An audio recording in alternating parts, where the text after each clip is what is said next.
ஜெயலலிதாவை விடுதலை செய்து பெங்களூர் நீதிமன்றம் வழங்கிய தீர்ப்பால் தமிழக அரசியலில் எந்த பாதிப்பும் ஏற்படாது என்றும் கூட்டணி பலத்தை பொறுத்தே 2016 சட்டசபை தேர்தலில் வெற்றி தோல்வி அமையும் என்றும் பிரபல அரசியல் விமர்சகர்கள் கருத்து தெரிவித்துள்ளனர். உயர்நீதிமன்ற உத்தரவின் விளைவாக அஇஅதிமுகவுக்கு பவர்ஃபுல் சீஃப் மினிஸ்டர் வேட்பாளர் கிடைத்துள்ளார்.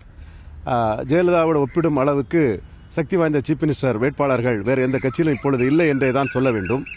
அதற்காக இந்த ஒன்றின் அடிப்படையிலே 2016 தேர்தல் முடிவுகள் அமையும் என்றால் நிச்சயமாக எனது கருத்து இல்லை என்பதே.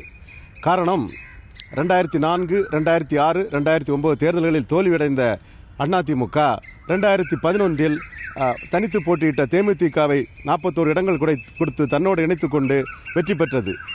அதுபோல் இப்பொழுதும் திமுக அதிமுகவுக்கு இடையிலான போட்டியில் தேமுதிக ஒரு முக்கிய சக்தியாக விளங்குகிறது என்பது மறுப்பதற்கில்லை. திமுக கழகம் எப்படி அணி அமைக்கிறது என்பதை பொறுத்துதான் வெற்றி தோல்வி அமையும். தமிழ்நாட்டு மக்கள் இந்த ஊழல் வழக்கையோ ஊழல் என்கிற பிரச்சனையோ ஒரு அரசியல் பிரச்சனையாக இன்னும் கருதவில்லை என்றுதான் நான் முடிவுக்கு வருகிறேன். அந்த அடிப்படையில் பார்க்கும்போது தேர்தல் பிரச்சனையாக நிச்சயம் ஊழல் இருக்கும் என்று எனக்கு தோன்றவில்லை. அப்படி பார்க்கிற போது இப்போது இருக்கக்கூடிய சூழ்நிலையில் அரசியல் அணிகள் மாற்றம் ஏற்படலாம். ஜெயலலிதா பிஜேபியோடு ஒரு கூட்டணிக்கு போகக்கூடிய வாய்ப்பு இருக்கிறது.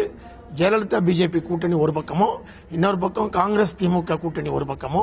இந்த கூட்டணியில் காங்கிரஸ் திமுக கூட்டணியில் தேமுதிக, விடுதலை சிறுத்தைகள் போன்றவை இணையக்கூடிய வாய்ப்பும் ஏற்படலாம். தமிழ் மாநில காங்கிரஸ் கூட அதில் இணையலாம்.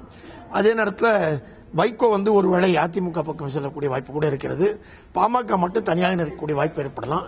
இடதுசாரி கட்சிகள் முற்றிலும் தனியாக நிற்கக்கூடும். தமிழ்நாட்டில் திமுக அதிமுக அல்லாத ஒரு மாற்று அணி உருவாவதற்கான வாய்ப்பு இன்றைக்கு மிகவும் பலவீனமாக இருக்கிறது.